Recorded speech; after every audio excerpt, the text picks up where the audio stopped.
Бәріне сәлем. Қалдарыңыз қалай? Өте керемет жұмыс істедіңіздер. Сіз өте көп кітап оқыдыңыздар. Ағылшыныңыз өте керемет. Окей?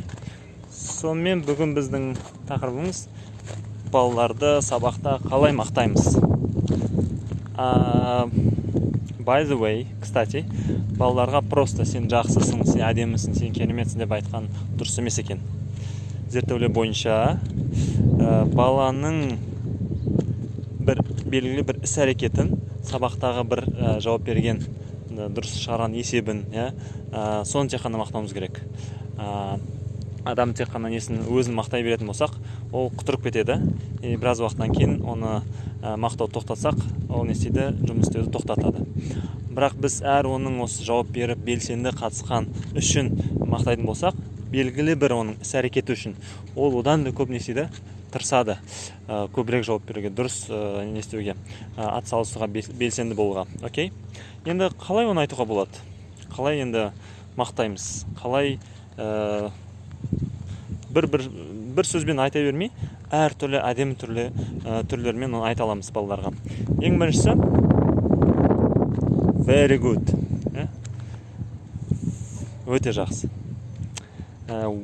Wonderful. Wonderful деген керемет. Wonderful work. Fantastic job.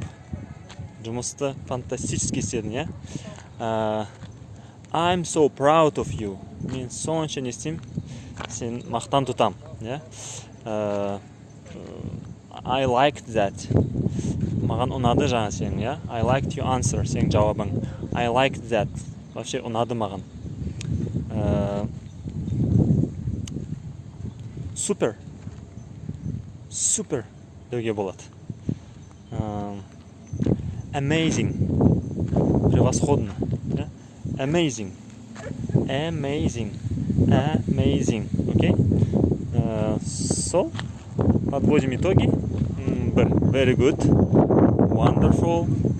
Super. Amazing. Good job.